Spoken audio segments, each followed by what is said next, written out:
The people who work on this, they have no doubt they're getting there. Like Yeah. all this public discussion about, that AI is bad for you, has all these risk factors. They're like beyond this. Their mission is from God. Like we're going to Yeah. get to generalized AI, and all the other problems will be solved.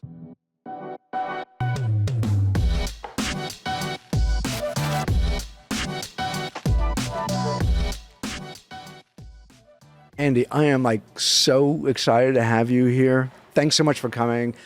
The keynote that you just did was kind of off the charts there. It really gave everybody a great sense to see, one, how far Ethernet technology has been able to scale over these last, 3 decades, or so. And that is so key because people understand it. And so there's no need to really just do a lot of new training, so you can scale with the infrastructure, your skill set. Yeah, so thank you. It's great to be here.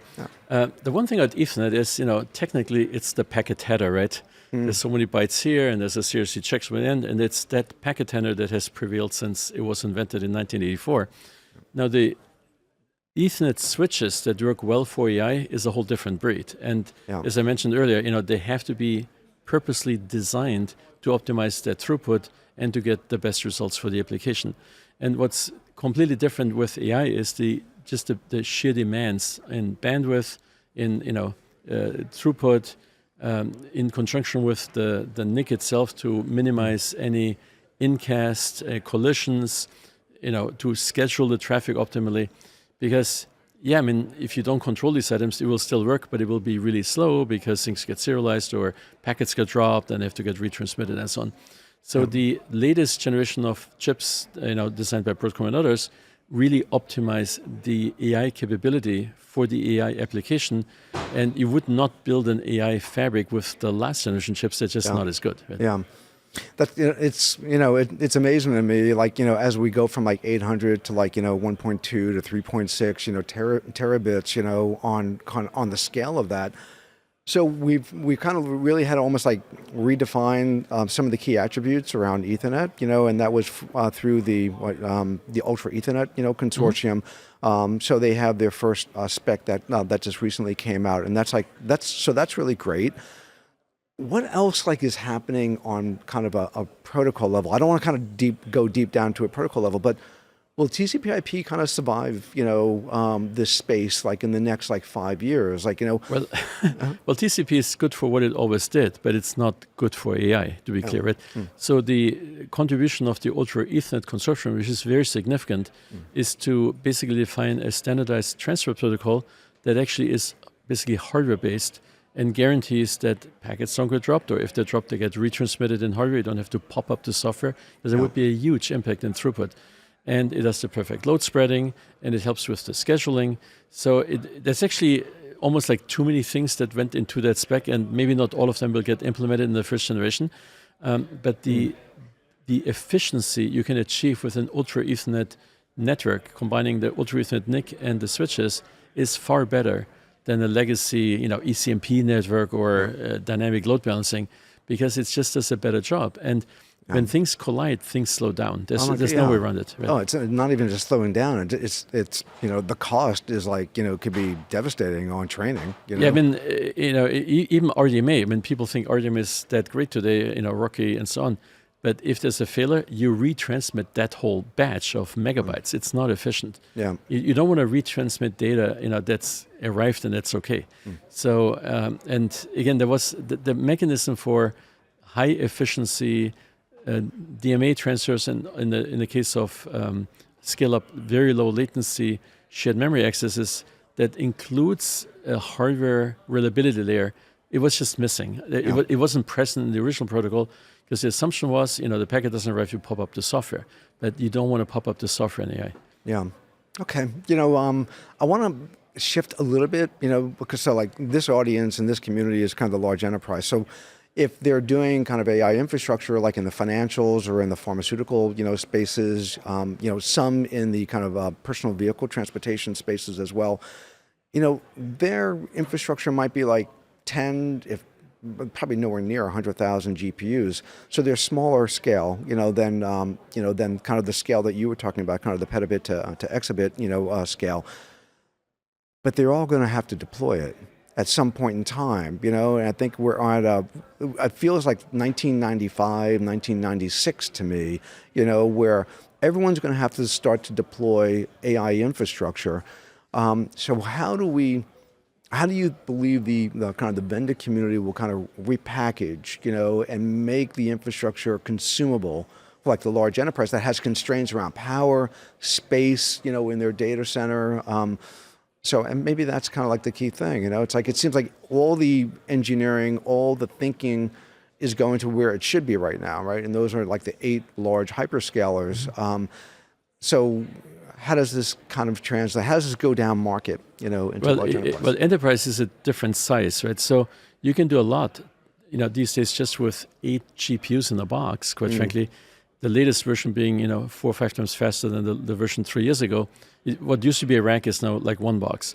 If you have the power for a rack, like 72, you can do a lot with 72 GPUs, right? It's 100 kilowatts, but that would still fit in your conventional data center.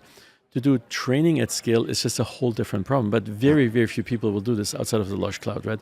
For inference, a lot of the use cases that people do in enterprise, a rack is a lot, a couple of racks is a lot more. And I would say people should probably start small to figure out how much they really need and you know, get a better feeling for this. In some cases, you can run AI on existing Intel AMD chips, right? It's not required to have GPUs, but if you want to be serious about it in terms of throughput, you need the underlying performance. Now, in a rack, like if you buy the NVIDIA rack, it comes with NVLink, you know, everything is installed, and then it just plugs into your enterprise network. So that's actually a very easy thing to deploy.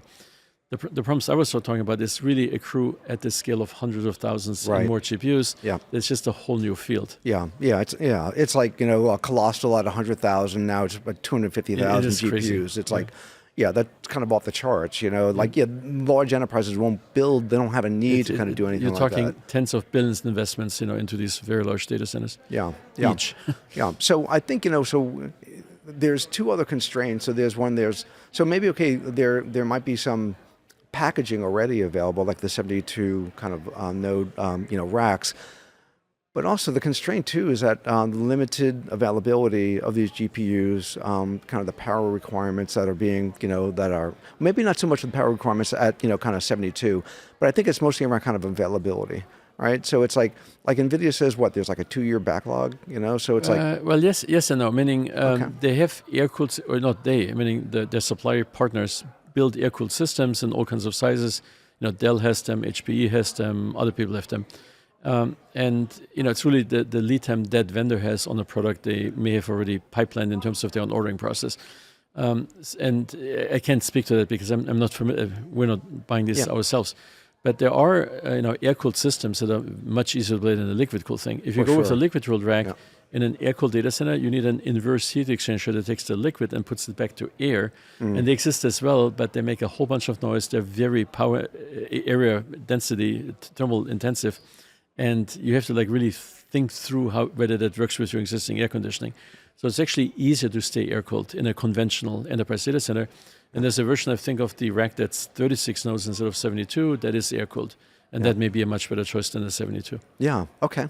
So let's shift a little bit towards like the front end of the network, all right? So like how does the front end start to change, you know? Well, not that much. Meaning the front end is more or less the same, you know, capable enterprise network technology that people already have. So out of these, call it, let's just say it's a 36 node cluster, you know, each one would have a NIC, of course, maybe even 800 gig NIC. So it's a fair amount of bandwidth, but it plugs into basically whatever fabric you have in your front-end network because it connects to the storage, it connects to the rest of the world, it connects to the users in the data center, right? And none of these metrics change. And that connection is nearly as speed critical as the scale-up connection inside the box. So all the scale-up traffic is completely separate from the front-end network. And you really don't have a scale-out network because you only have one rack. Now, if you had 100 racks, then you have a whole other problem because you want a lot of very controlled bandwidth between these GPUs that is not subject to the overhead or interference of network traffic patterns.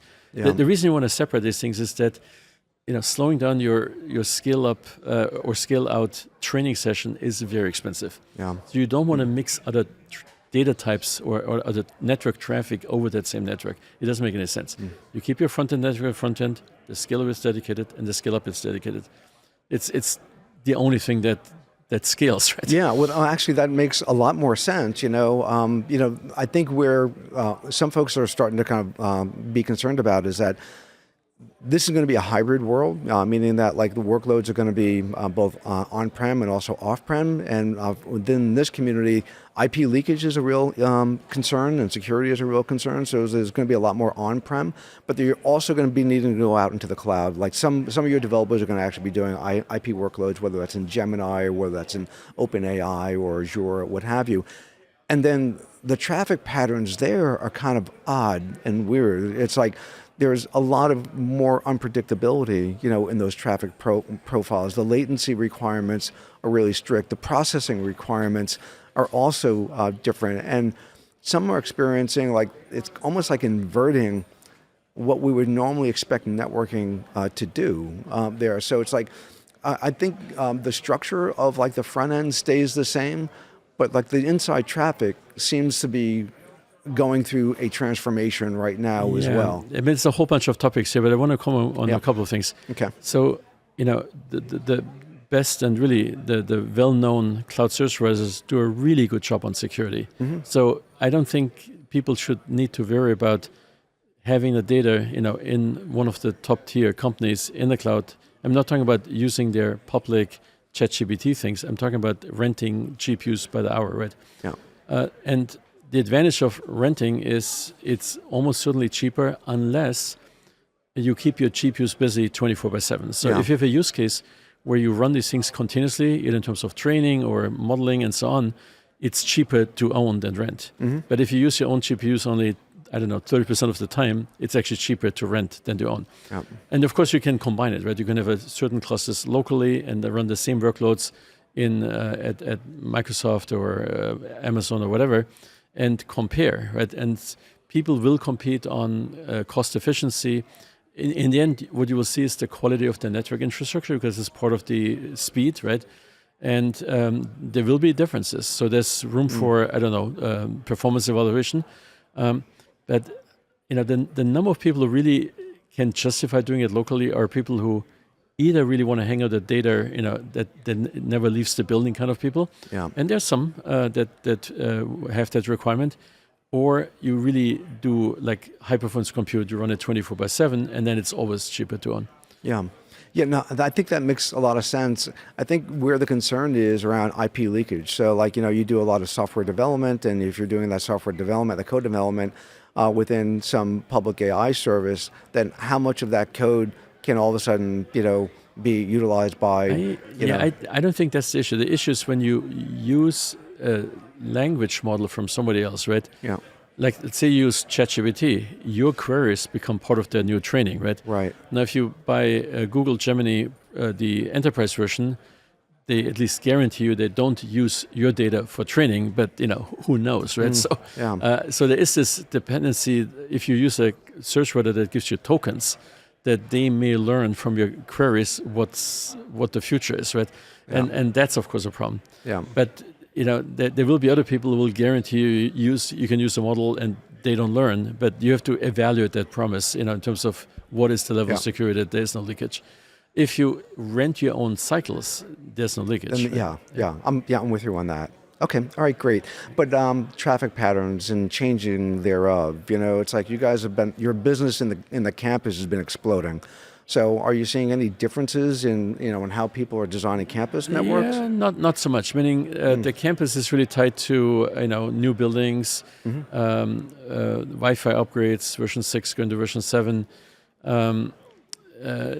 People want ultimately a very stable solution with complete visibility all over the box, all over the campus. Sorry, every single box, and we have a great solution there with Cloud Vision. Yeah. It's a very robust solution, right? And we now have full stacking. It doesn't turn over as quickly as the data center. In the data center, every new generation, people adopt very quickly. But people want to upgrade from 40 gig uplinks to 100 gig uplinks to maybe 400 gig uplinks, and then in the distant future. And I don't think they're going to go 600 gig. There's just not that much bandwidth, right? Yeah. But it's important to have high stability and high robustness and the full security. So we do have a good product. Yeah. Well, the numbers speak for themselves. It's like like $700 million worth of revenue coming from the campus, like in a really short amount of time. So congratulations on that. Yeah, we got to get to $1 billion here sooner than later. Yeah, well, you're on your way. The data center business is still exploding. So I think we're going to run to roughly $10 billion this year, and the vast majority, of course, is data center. Yeah. So we're getting close to time, but I got to say one thing. So we were after your keynote. You had a lot of folks that want to come up and chat with you, and I was like just so pleased to see that. A lot of them were young people, as well. And what I'm so impressed, with you, I'm always impressed with lots of different things about your personality and your career path, but the time and the attention that you give, to some folks, and. It's obvious, like you don't want to ever be rude to anyone, but it's like you really gave a lot of folks like good time, and you gave them your full attention, and I was just so impressed by that. And well, thank you. I was so pleased by that too. I actually like entrepreneurs, that have new ideas or want to start companies. It reminds me of my younger days. I can tell you one story, which is when I first came to Stanford, which is now 50 years ago, which really dates me. I really wanted to do AI, of all things. That was like my life's dream, right? Yeah. It's just the computers back then were so slow, you couldn't do much except some simple rule-based system, which wouldn't even qualify under any definition of AI today. And it took a long time for the hardware to catch up to have the performance required to do these larger models. And people did look at Markov chains and probabilistic models even in the 1980s, but you couldn't do much more than simple word recognition or like the simplest of tasks. But the scale at which this then advanced, once you get to this tipping point of the hardware is finally fast enough to improve the models and you can build bigger and bigger systems, it's just astonishing. And I'm glad I can witness this in my lifetime, and I do believe we'll get to generalized intelligence sooner than later. And certainly based on the amount of money that's being invested, it's going to be sooner than later. Oh my God, the amount of money and just the amount of dedication and hard work that so many people are putting into this. The people who work on this, they have no doubt they're getting there. All this public discussion about, AI is bad for you, has all these risk factors. They're like beyond this. Their mission is from God. Like we're going to get to generalized AI and all the other problems will be solved. Yeah. Wow. Well, Andy, I can spend a lot more time with you, but I know you got a busy schedule and you've got to go. So thanks so much. Thanks for being here, today and talking with everyone, being part of the community. That was really just so special. Really great. Thank you. Thank you, Nick. You're welcome. Great.